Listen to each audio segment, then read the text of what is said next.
The air in the grand ballroom was thick with the scent of money, a cloying perfume of hothouse flowers and vintage champagne.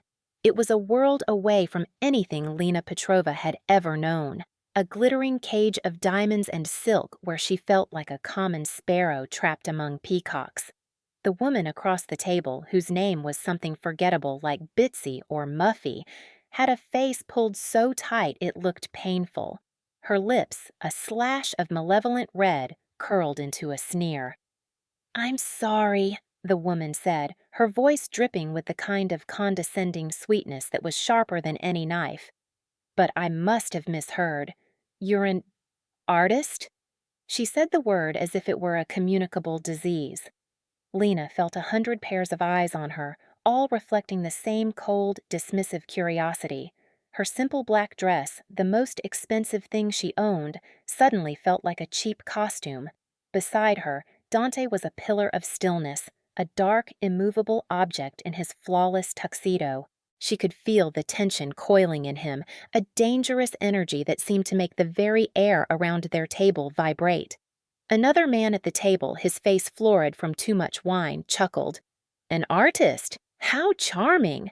Dante, you always did have a taste for the exotic.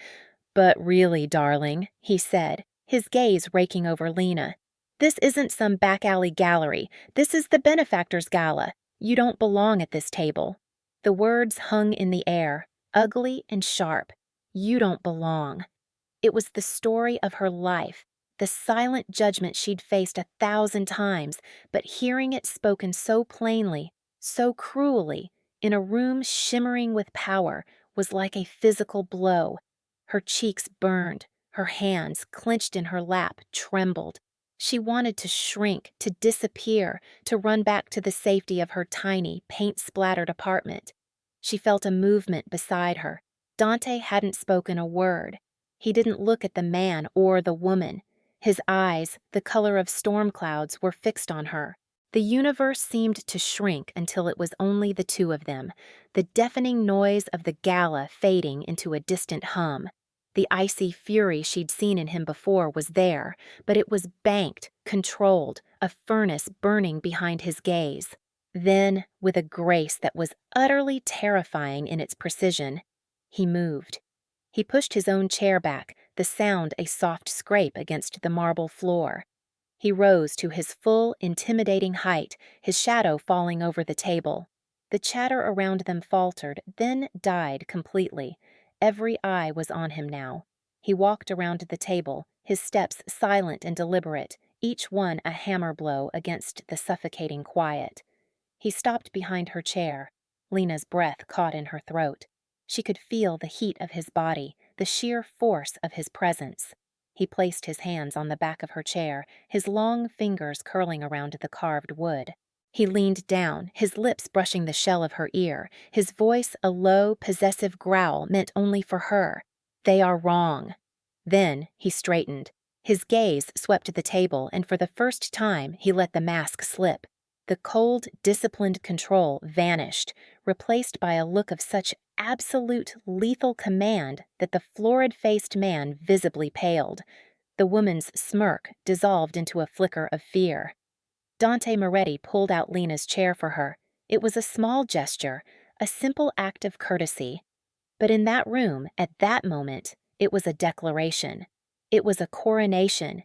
He was not just making room for her. He was placing her on a throne, daring anyone, to question her right to be there. He was telling the entire world that she belonged not just at this table, but at his side. And in the chilling silence that followed, no one dared to argue. 3 months earlier, the only table Dante Moretti cared about was the one in the back of a dimly lit Italian restaurant in a neighborhood he usually only drove through. The meeting was a tedious necessity, a parley with a minor player from another family who thought himself more important than he was. Dante listened with half an ear, his mind drifting. He was bored. He was always bored. His life was a gilded cage, a legacy of blood and fear he'd inherited from his father. Power was a heavy coat he could never take off. He felt trapped by the endless cycle of duty and violence, the constant vigilance, the loneliness that was a physical ache in his chest. His world was shades of gray and black, a place where trust was a commodity more precious and rarer than gold. He stared out into the main dining room, his eyes scanning the crowd without seeing them. It was all just noise, static. And then he saw her. It was a moment that defied physics. The world didn't just slow down, it stopped. The drone of the conversation at his table, the clatter of cutlery, the murmur of the other diners, it all vanished. There was only her. She was a waitress, moving between tables with a weary grace that captivated him. She was not beautiful in the polished, brittle way of the women who moved through his world. Her dark hair was pulled back in a messy knot, with loose strands clinging to her neck. There was a small smudge of what looked like flour on her cheek, and her simple black uniform was worn at the cuffs. She was tired. He could see it in the slight slump of her shoulders, in the faint shadows under her eyes. But there was a fire in her. He saw it when her boss, a greasy man with a sour face, snapped at her about a forgotten order. Her spine straightened, her chin lifted. Her eyes, a startlingly clear shade of blue, flashed with a defiant light that struck Dante like a physical blow. She didn't cower. She didn't apologize profusely. She just met the man's glare with one of her own, gave a single sharp nod, and turned away. In that instant, Dante felt a pull so strong, so elemental, it left him breathless. It was a feeling he hadn't known he was capable of, a feeling of recognition, as if a part of his soul he hadn't known was missing had just walked into the room. Who was she? The question echoed in the sudden, unnerving silence of his own mind. He watched her for the rest of his meeting, oblivious to the man droning on about territory and respect. He watched the way she tucked a stray strand of hair behind her ear. He watched the ghost of a smile touch her lips as she spoke to an elderly couple. He watched the focused intensity on her face as she balanced a heavy tray. She was real. In his world of artifice and masks, she was devastatingly, breathtakingly real. The meeting ended. Dante barely registered it, shaking a hand and making a non-committal noise. His second-in-command, Marco, a man who knew him better than anyone, raised an eyebrow. "Boss, everything all right?" Marco's gaze followed Dante's to the waitress. "Something catch your eye?" Dante didn't answer. He simply stood, dropping a wad of cash on the table that was far more than the bill required. He walked toward the exit, his eyes still on her. As he passed her, she turned, and for a fraction of a second, their eyes met. Her blue eyes were wary, assessing. They held no deference, no flirtatious spark. They simply saw him, a tall man in an expensive suit who was staring too intently. Then she broke the contact, turning back to her work, dismissing him. The dismissal was like a punch to the chest. No one dismissed Dante Moretti, and he knew with a certainty that shook him to his core that he would not be able to rest until he had her full, undivided attention. The ghost in the machine of the Moretti family had just seen a glimpse of color, and he would tear the world apart to see it again. Lena Petrova hated her job. She hated the smell of stale garlic that clung to her clothes, the ache in her feet at the end of a 12-hour shift, and the condescending way her boss, Sal, looked at her. But she needed the money. Her art supplies were a black hole that devoured every spare dollar, and the rent on the tiny apartment she shared with her best friend, Chloe, was a constant, looming threat. So she smiled at rude customers, refilled water glasses with practiced efficiency, and dreamed of a day when her hands would be stained with oil paint instead of marinara sauce. That night, a new kind of annoyance had entered her orbit. A man. He'd been sitting in the back booth, the one reserved for Sal's special friends, the ones who spoke in low voices and never seemed to actually eat. He was different from the usual thugs. He was younger, dressed in a suit that probably cost more than her tuition for the year, and he had a face that was so perfectly, brutally handsome it was unsettling. But it was his eyes that had unnerved her, dark, intense, and fixed on her for the better part of an hour. It wasn't the typical lecherous stare she was used to. It was something else, colder, more focused. It felt less like he was looking at her and more like he was memorizing her. When their eyes had briefly met, she'd felt a jolt, a strange flicker of danger and something else she couldn't name. She'd quickly looked away, her heart hammering for no good reason. "Whoa," Chloe said later that night as Lena collapsed onto their lumpy sofa. "You look like you wrestled a bear and lost." "Close. I wrestled a double shift," Lena grumbled, kicking off her worn-out sneakers. "Any interesting developments in the world of pasta and passive aggression?" Chloe asked, handing her a glass of water. Lena thought of the man in the suit. "Just some creepy guy in the back booth who stared at me all night. Looked like he stepped out of a gangster movie." "Ooh, handsome gangster or creepy gangster?" "Both," Lena admitted. "The kind of handsome that makes you want to cross the street." She shook her head, trying to dismiss the image of his stormy eyes. He was just another rich jerk. She had enough real problems without inventing new ones. But the rich jerk came back.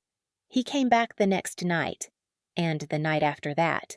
He always sat alone at a small table in her section, and he always ordered the same thing: black coffee. He would nurse it for hours, his gaze a constant unnerving presence. He never tried to speak to her beyond his order. He just watched. The tips he left were obscene. A $50 bill for a $2 coffee, then $100. Lena started to feel a crawling sense of unease. This wasn't normal.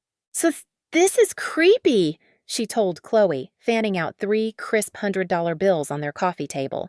"This was for 3 nights of coffee. What does he want?" "Maybe he just really, really likes your coffee pouring skills," Chloe suggested, her eyes wide. "Or maybe he's a secret billionaire who wants to be your art patron. It's like a Cinderella story, but with more caffeine and existential dread."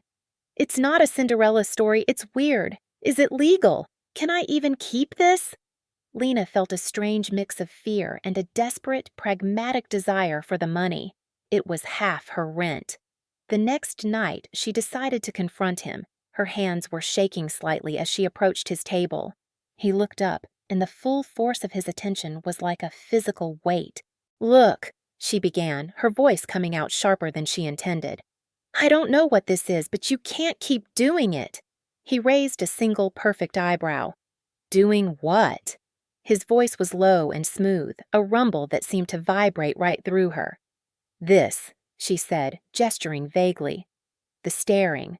The ridiculous tips. I can't accept them." "Why not?" he asked, a ghost of a smile playing on his lips. It wasn't a kind smile. It was the smile of a predator. "You provided a service." "I poured you a cup of coffee. That's not $100 service." She was getting angry now, a familiar defense mechanism. "What do you want from me?" He was silent for a long moment, his dark eyes searching her face. "My name is Dante," he said finally, ignoring her question. "I didn't ask," she retorted. That smile again, a little wider this time. It was a smile that could start and end wars. "I want to take you to dinner." Lena laughed, a short, sharp, incredulous sound. "Absolutely not." "Why not?" "Because I don't go out with strange, creepy men who stalk me at my job." "I'm not stalking you. I'm admiring you." "There's a fine line," she shot back. He leaned forward slightly, the intensity in his gaze deepening. "One dinner, Lena." She froze. He knew her name. Her name tag was pinned to her uniform, but hearing him say it sent a shiver down her spine. He said it as if he owned it. "How do you know my name?" she whispered. "It's on your chest," he said, his eyes flicking down to her name tag for a brief, searing moment before returning to her face. "One dinner, at a place of your choosing. If you have a miserable time, I will leave a normal tip and you will never see me again." She should have said no. Every rational part of her brain was screaming at her to run.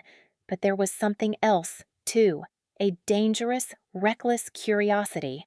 And beneath that, a flicker of loneliness that recognized the same hollow ache in his eyes. "Fine," she heard herself say, the word tasting like a mistake. "One dinner." His smile transformed. The predatory edge softened, replaced by a flash of genuine, breathtaking triumph. "Tomorrow?" "Tomorrow," she agreed, already regretting it. Dante felt a surge of victory so potent it was almost dizzying. She had said yes. After days of watching her, of battling his own impatience, she had finally agreed.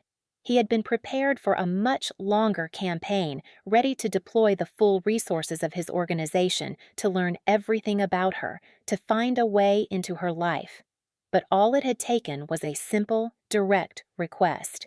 Perhaps he was out of practice with normal human interaction. As he drove away from the restaurant, the city lights blurring past his window, he allowed himself a small, private smile. The self-deprecating thought amused him.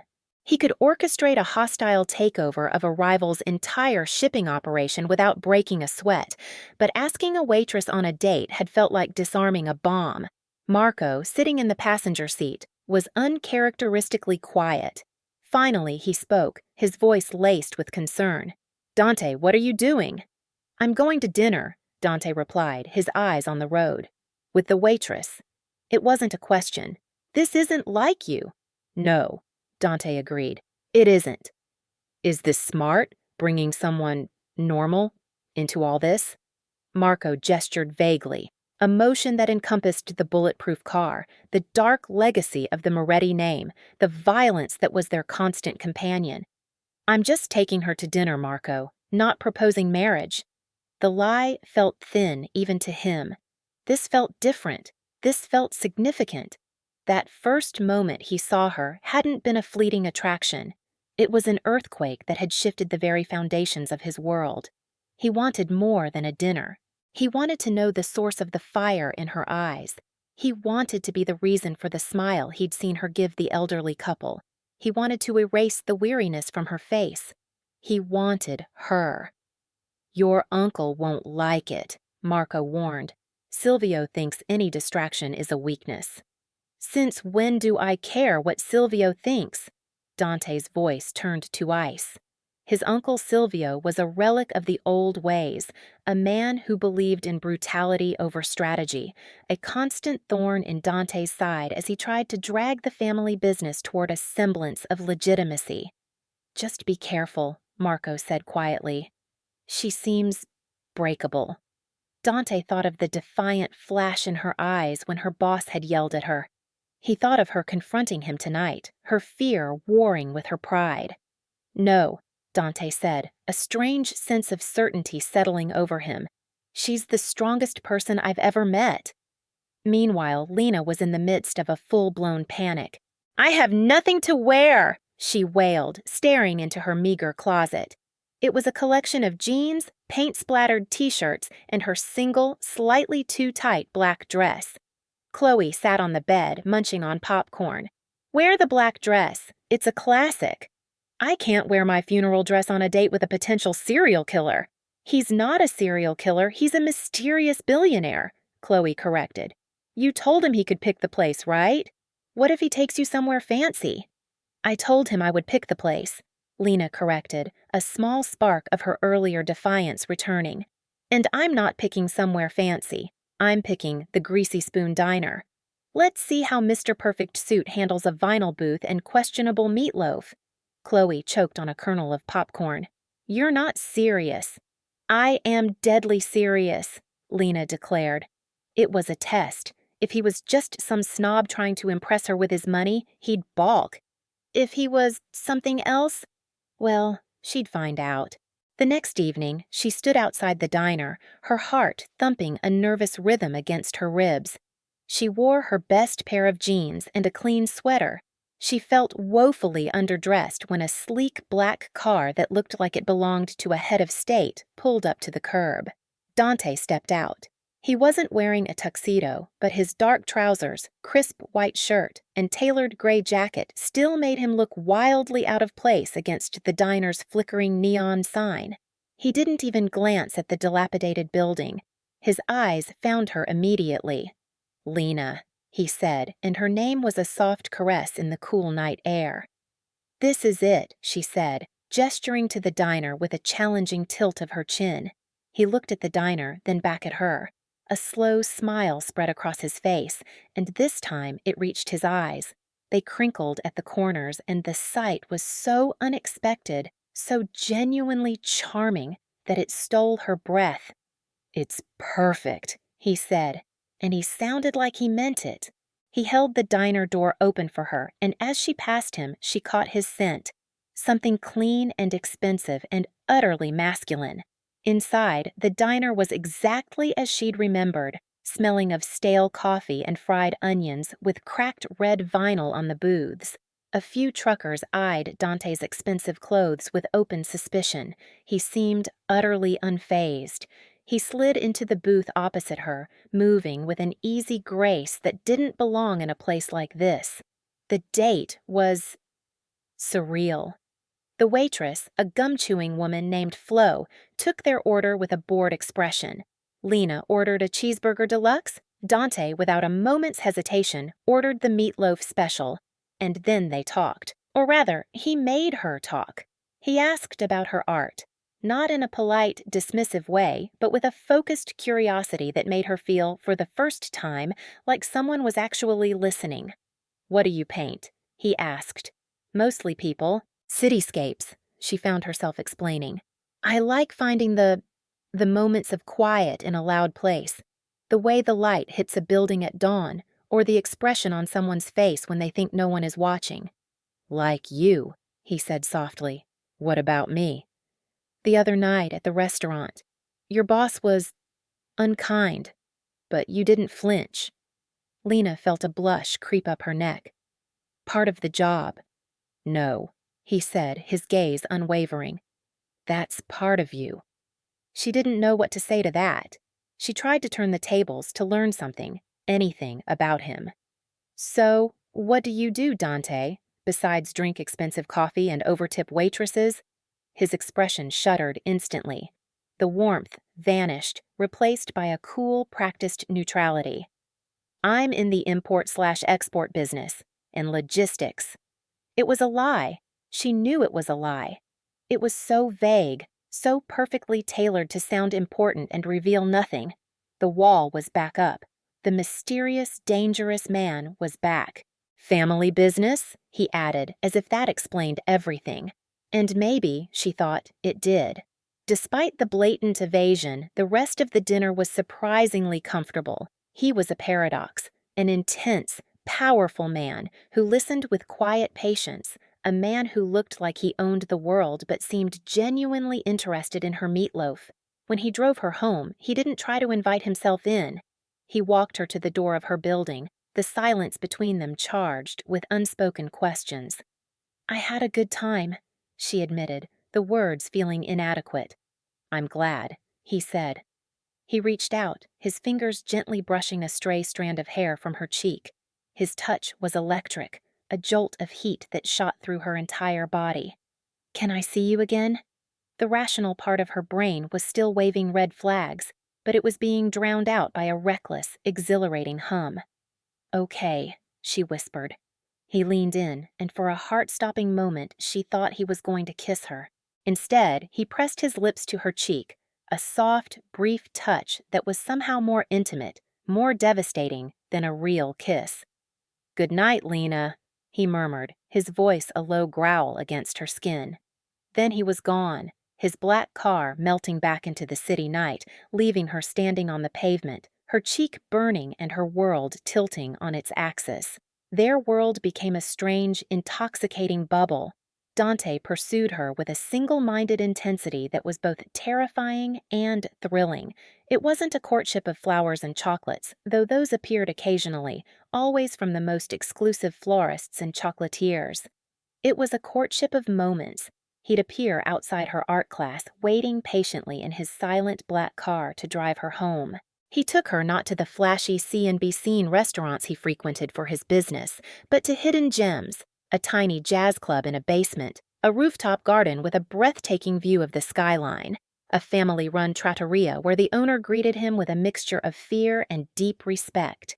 In these stolen hours, the wall around him would sometimes lower, just a little. He spoke of a lonely childhood in a house that was more of a fortress than a home, of the crushing weight of his father's expectations. He never gave specifics, never named the business. But Lena began to piece together a portrait of a man trapped in a life he may not have chosen. She saw glimpses of the man beneath the armor. She saw it in the way his eyes softened when he watched her sketch in her notepad, the way he'd quietly buy her the expensive French charcoal pencils she'd only mentioned in passing. He was surprisingly gentle, surprisingly attentive. Lena found herself falling. It was a terrifying, free-falling sensation. She knew on a primal level that this man was dangerous. The signs were everywhere. The way his phone would buzz with a cryptic text and his whole demeanor would shift, becoming cold and hard as steel. The way his driver, a man who was clearly more than a driver, always had his eyes scanning their surroundings. The way other men, powerful, wealthy men, would approach their table only to shrink back from the silent warning in Dante's gaze. Her mother, during their weekly phone call, was less than thrilled. "Lena, who is this man? What does he do? You know nothing about him." "He's in logistics, Mom," Lena would lie, the word tasting like ash. "He sounds too good to be true," her mother warned. And when things seem too good to be true, they usually are. Her mother was right to worry. The bubble couldn't last. One afternoon, Dante took her to a private gallery viewing. An influential critic was showing a new collection, and the room was filled with the city's art elite. Lena, holding a glass of champagne, felt a flutter of belonging. This was the world she dreamed of. Dante was talking to the gallery owner when a man approached Lena. He was older, with a cruel mouth and small, piggy eyes. "You're Moretti's new pet," the man slurred, his breath sour with alcohol. "Heard he picked you up out of some greasy spoon. Tell me, how much does a man like that pay for a girl like you?" The insult was so vile, so unexpected it stunned her into silence. Before she could even form a reply, a hand clamped down on the man's shoulder. It was Dante. The warmth and charm were gone, utterly erased. His face was a mask of pure, chilling rage. "Get out," Dante said, his voice lethally quiet. The man seemed to shrink. "Now, Dante, I said get out," Dante repeated, his grip tightening. Lena could see the man's face pale with pain. "Before I have Marco remove you in a less dignified manner." The man scurried away like a rat. The entire corner of the room had fallen silent, people pretending not to have seen, not to have heard. But they had. They were all terrified of him. The magic of the afternoon was shattered. On the drive home, the silence in the car was heavy and suffocating. "Who was that man?" Lena finally asked, her voice small. "A business rival," Dante said curtly. "He's nobody." "He knew you. He was scared of you. Everyone is scared of you, Dante." The pieces were clicking into place, forming a picture she didn't want to see. "This family business? It's not just logistics, is it?" He was silent. The car pulled up to his home, a sleek, modern penthouse that overlooked the entire city. He'd never brought her here before. "Come upstairs," he said. It wasn't a request. His apartment was stunning and sterile. A palace of glass and steel, with minimalist furniture and art that was expensive but impersonal. It was the home of a man who didn't really live there. The only personal touch was a single painting hanging in the main living area. Lena stopped dead. It was her painting, a piece she'd sold at a student art show months ago for a surprisingly large sum of money. A painting of a lone woman waiting at a bus stop in the rain. "You?" she whispered, turning to him. "You were the anonymous buyer?" "Yes." "Why?" "Because I looked at it, and I saw you," he said, his voice raw, strong, defiant, waiting for something better, even in the middle of a storm. The gesture was so incredibly romantic, so deeply thoughtful, that it warred with the cold fear coiling in her stomach. "Dante, you have to tell me the truth." Her voice trembled, but she held his gaze. "Who are you?" He stared at her for a long moment, his face a battleground of conflicting emotions. Then he sighed, a sound of profound weariness. "All right," he said. "All right, Lena. You want the truth? I'll give you the truth." He led her to his office. It was dominated by a massive mahogany desk, and the air was thick with the scent of leather and power. He didn't sit down. He stood by the floor-to-ceiling window, a dark silhouette against the glittering city lights. My name is Dante Moretti. My father was Antonio Moretti. Does that name mean anything to you? Lena's blood ran cold. Everyone in the city knew that name. Antonio Moretti, the infamous head of the Moretti crime family, who had died in a boating accident a few years ago. A man whose empire was built on fear, extortion, and violence. The Moretti family isn't in logistics, Lena, Dante said, his voice flat and devoid of emotion. My father ran this city's underworld. Gambling, loan sharking, protection rackets, the dirtiest parts of the business. When he died, it all fell to me. He turned to face her, and in the dim light, she could see the crushing weight of that legacy etched onto his handsome features. The scar along his jaw seemed more prominent than ever. I'm not my father, he continued, his voice low and intense. I'm trying to change things, to move us into legitimate businesses, casinos, construction, private security. I'm trying to wash the blood off the family name. But the transition is complicated. There are people like my Uncle Silvio who prefer the old ways. There are rivals, like the man you met today, who see my attempts at legitimacy as a weakness to be exploited. It's a war, Lena. A quiet, brutal war fought in boardrooms and back alleys. He took a step toward her. This is my world. It's dark and it's dangerous. I never wanted to bring you into it. I tried to keep you separate, to keep you safe in that little bubble we built. But I was a fool to think I could. Lena felt like the floor had dropped out from under her. It was worse than she had imagined. A mafia boss. She had fallen in love with a mafia boss. Everything, the money, the power, the fear in people's eyes, the constant presence of Marco, it all made a terrible, perfect sense. Her mind reeled. This was the man who listened to her talk about her art for hours, the man who looked at her like she was the only person in the world, the man who had a painting of a lonely girl at a bus stop because it reminded him of her. And he was a criminal, a kingpin, a man whose wealth was rooted in generations of misery and violence. So the money, she whispered, her voice hoarse. The car, the restaurants, it's all from... Yes, he said, his face grim. It is. The air left her lungs. Her principles, the simple black and white morality she had built her life on, were colliding with the messy, gray, and terrifying reality of the man standing in front of her. She looked at him, at this beautiful, dangerous man who was offering her a world of glittering darkness, and she felt her heart break. I can't, she whispered, the words tearing from her throat. Dante, I can't do this. She took a step back, then another.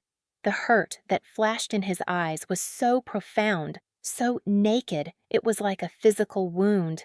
Lena, please, he said, his voice cracking for the first time. He reached for her, but she flinched away as if from a flame. This world, it will destroy me, she said, tears finally spilling down her cheeks. Or it will turn me into one of them, one of those women with hard eyes and cold hearts. I can't. Her entire being screamed at her to stay, to find a way to make it work, to believe his promises of change. The part of her that had fallen in love with his loneliness and his surprising gentleness wanted to wrap her arms around him and fight the world with him. But the other part, the part that was the daughter of working-class parents, the part that believed in earning an honest living and living an honest life, was horrified. My father worked at a factory for 40 years, she said, her voice shaking with a mix of sorrow and anger. He came home every day with grease under his fingernails and his back aching. My mother cleaned houses for people who wouldn't even look her in the eye. They taught me that integrity is the only thing you truly own, and your world, it's built on taking things from people like them. I'm trying to change it, he repeated, his voice desperate. For me. For us. How can you change a foundation of blood, Dante? She cried. You can't just paint over it and pretend it's not there. It's in the walls. It's in the money. It's in you. The words were cruel, and she saw them land. He flinched as if she had struck him. The hope in his eyes died, replaced by a familiar, desolate emptiness. The kingpin was back, retreating behind his armor. "So this is it?" he asked, his voice flat. She couldn't speak. She just nodded, tears streaming down her face. She was walking away from the only man who had ever truly seen her. She was choosing her principles over her heart, and the choice was tearing her in two. "I'm sorry," she whispered. She turned and walked out of the office, out of the sterile penthouse, out of his life. She didn't look back. She couldn't. If she saw the look on his face again, she knew she would never be able to leave. The elevator doors slid shut, and as she descended from his kingdom in the sky, she felt like she was leaving the better part of herself behind. Dante did not move. He stood by the window and watched the lights of a single elevator car descend 30 floors to the ground. He watched until it was just one more light among millions. She was gone. The pain was a physical thing, a jagged hole ripped through his chest. It was worse than any bullet wound he had ever sustained. He had shown her the ugliest part of himself, and she had recoiled just as he had always feared she would. "It's in you." Her words echoed in the cavernous silence of his apartment.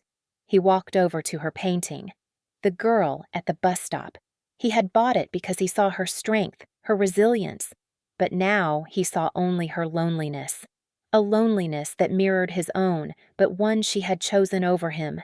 He sank into a chair, the impeccable control he maintained at all times finally shattering. For the first time since his father's funeral, Dante Moretti put his head in his hands and let the silence consume him. The ghost was back, and the cage was colder and darker than ever before. Life without Dante was like living in black and white. Lena went back to her job at the restaurant, to her classes, to the constant worry about rent. On the surface, everything was the same, but everything was different. The city felt muted. The food she ate was tasteless. The fire for her art, which had burned so brightly when she was with him, had dwindled to a faint ember. She tried to paint. She would stand in front of a canvas for hours, but her hands felt clumsy, her inspiration gone. All she could paint were his eyes, stormy, intense, and filled with a loneliness that called to her own. She would paint them over and over, then slash the canvas with black paint, unable to bear the sight. "You should call him," Chloe said one night, finding Lena staring blankly at a ruined canvas. "No," Lena said, her voice hollow. "I made my choice." "Was it the right one?" Chloe asked gently. "Because you look miserable. You haven't really smiled in a month." "It was the only one," Lena insisted, more to convince herself than Chloe. "I couldn't live in that world." But she dreamed of it. She dreamed of his hand in hers, of his low voice, of the feeling of safety she'd felt in his arms, a feeling that was a bitter irony given who he was. She missed him with an ache that was a constant companion. She would see a black car on the street and her heart would leap, only to fall again when it drove past. The city was full of his ghosts.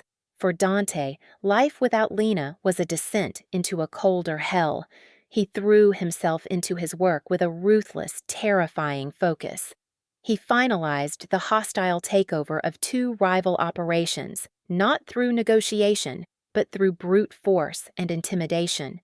He was colder, harder, more merciless than ever before. His uncle Silvio was delighted. "Finally!" he'd boomed at a family dinner. "The boy has woken up. That little street girl was making you soft. Good riddance." Dante's hand tightened around his wine glass, the stem creaking under the pressure. He didn't say a word. He just leveled a look at his uncle so full of cold hatred that even Silvio, a man who feared little, fell silent. Marco watched the transformation with growing alarm.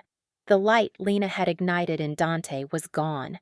The man who had taken her to a greasy spoon diner and smiled was buried again beneath layers of ice and steel. Dante was drinking more, sleeping less. He spent his nights in his silent, empty penthouse, staring at her painting. "This isn't the answer," Marco finally said one night, finding Dante in his office at 3 a.m., a half-empty bottle of scotch on the desk. "She was right, Marco," Dante said, his voice slurred slightly. "It's in me. The rot, the darkness. I can't wash it off."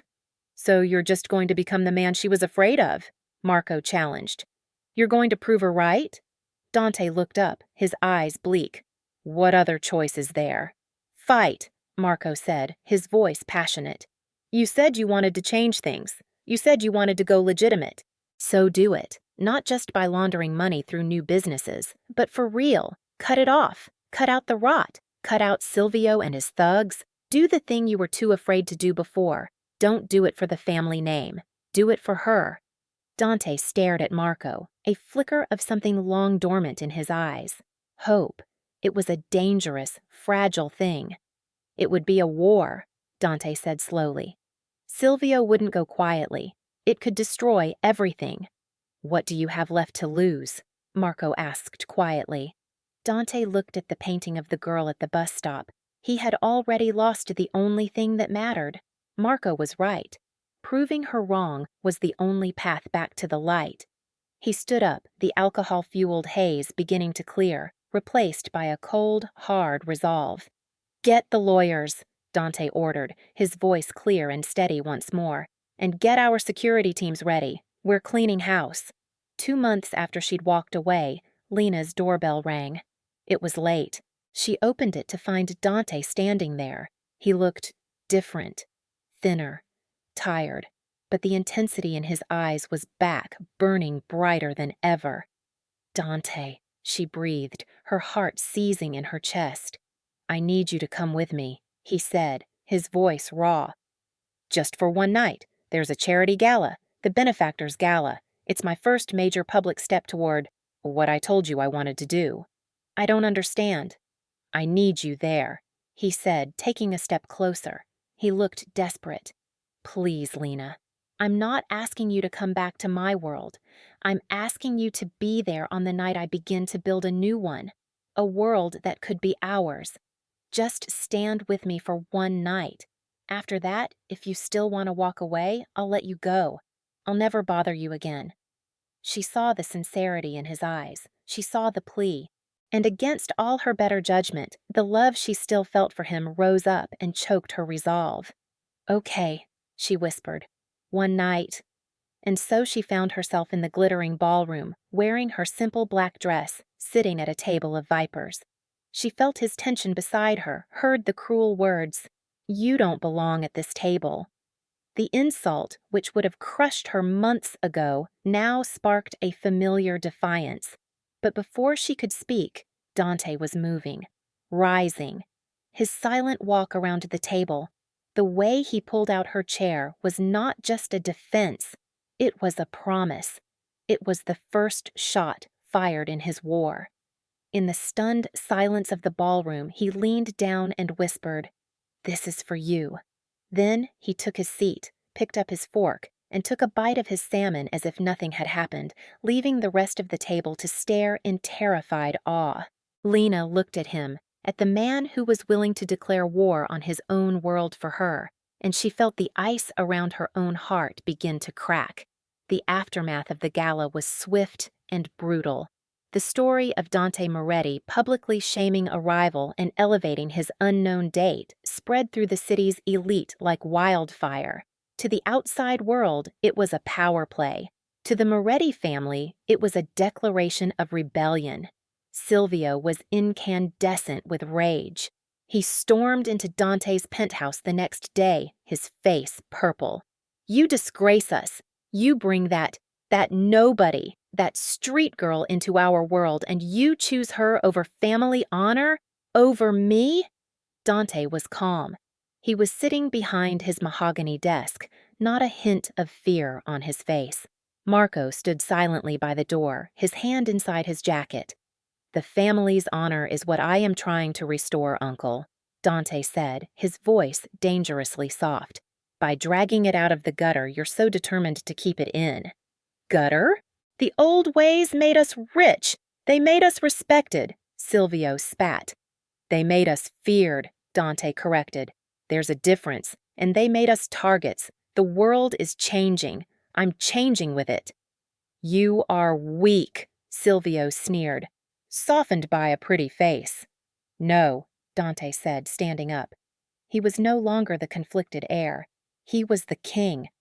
"I'm stronger than I have ever been." He walked around to the desk and stood directly in front of his uncle. "For the past 2 months, while you've been counting your dirty money, I have been restructuring. I've sold off the loan sharking books to an outside party. I've closed the backroom gambling dens.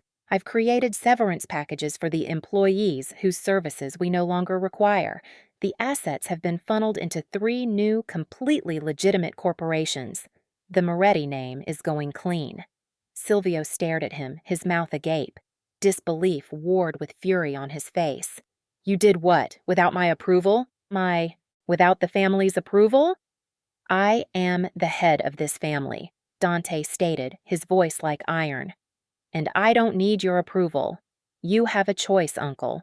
You can take the generous pension I've arranged for you and retire to Florida, or you can try to fight me. But I promise you, if you choose to fight, you will find that the soft boy you remember is gone." It was a coup, a bloodless, brilliant coup. Dante had cut the cancer out of his own organization. He was exiling the past. Silvio's face contorted with hate. "You will regret this. There are still those loyal to me, to the old ways." "They can join you in Florida," Dante said coldly. "Marco, show my uncle out." After Silvio was gone, the penthouse was silent. Dante walked to the window, the weight of his actions settling on him. He had just declared war on the most dangerous elements of his own family. He could be killed for this. He turned as he heard a soft footstep. Lena was standing in the doorway of the office. She had heard everything. Her face was pale, her blue eyes wide. "You did all that?" she whispered. "You're really doing it?" "I am," he said. He crossed the room to stand in front of her. He didn't touch her. He wouldn't dare. This was her choice. "I told you I was trying to build a new world, a world that could be ours. This is the beginning. It will be hard, and it will be dangerous for a while. But I will win. I will make it clean."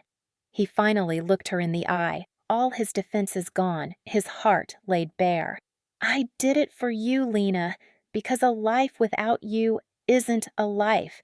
It's just existing in the dark." Lena looked at him, at the man who had torn down his own corrupt kingdom for a chance to build a new one with her. The fear she'd felt was still there, a faint tremor in the back of her mind, but it was overwhelmed by a tidal wave of love, admiration, and a fierce, protective pride. He wasn't just talking about changing. He was doing it. He was risking everything. For her. Her principles hadn't been wrong, but maybe her definition of redemption had been too narrow. Redemption wasn't about having a spotless past. It was about fighting for a better future, even when it was the hardest road to take. She closed the distance between them, her hands coming up to cup his face. She felt the roughness of his jaw, the faint tremor of emotion running through him. "You didn't have to do it for me," she whispered, her thumbs tracing the lines of his face. "You should have done it for you." "It's the same thing," he said, his voice thick with emotion. "You are the best part of me." And then there were no more words. She pulled his head down and kissed him. It was not a gentle kiss. It was a desperate, hungry collision, a release of months of pent-up longing, fear, and hope. It was the sealing of a pact, the end of their separation, the fiery, passionate beginning of their future. It was a kiss that said, "I'm here. I'm not running anymore. Let's build that new world together." In his arms, surrounded by the beautiful, dangerous city that was now their kingdom to reshape, Lena Petrova finally felt like she was home. 1 year later, the city was still their kingdom, but it was a brighter one. The grand opening of Petrova Gallery was a triumph. The space was bright and airy, a stark contrast to the dark world Dante had left behind. Lena, dressed in a stunning blue dress that matched her eyes, moved through the crowd of artists, critics, and patrons with an easy confidence. She was no longer the tired waitress. She was a force in the city's art scene, a respected gallery owner known for her keen eye and her support of emerging talent. Dante stood in a quiet corner watching her. He was still Dante Moretti, a name that commanded respect and a healthy dose of fear in certain circles. The transition had been bloody in its own quiet way. A few of Silvio's loyalists had tried to make a move and been ruthlessly and efficiently neutralized by Marco. But the war was over. The Moretti Corporation was now a powerhouse in real estate and private security, its dealings entirely above board. Dante was seen as a visionary, a ruthless but legitimate businessman. He still wore his impeccable suits, but the haunted look in his eyes was gone, replaced by a deep, abiding peace he only found when he looked at his wife.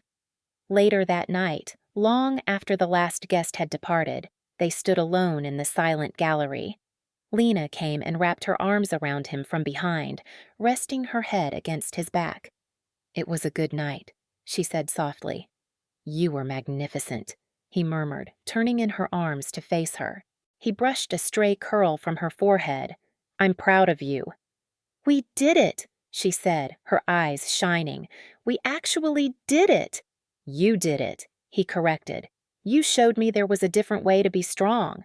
He led her to the back of the gallery, to her private studio. In the center of the room, on an easel, was her latest work. It was a portrait of him. But it wasn't the kingpin in his suit. It was Dante, sitting in a vinyl booth at a Greasy Spoon diner, a genuine, unguarded smile on his face as he looked at something just beyond the canvas. It was the man she had met, the man she had fallen in love with. The title of the piece was simple, Meatloaf Special. He stared at the painting, his throat tight with emotion. It was how she saw him, not as the ghost, not as the kingpin, but as her Dante. "It's the best thing you've ever painted," he said, his voice hoarse. "It's my favorite love story," she replied, her hand finding his, their fingers interlaced, a perfect fit. In the quiet of the gallery, surrounded by her art and his love, the two halves of their different worlds had finally become one. This story teaches us that true strength isn't found in unbreakable power or a flawless past, but in the courage to change for the better. It suggests that love's greatest function is not just to accept someone as they are, but to inspire them to become the best version of themselves.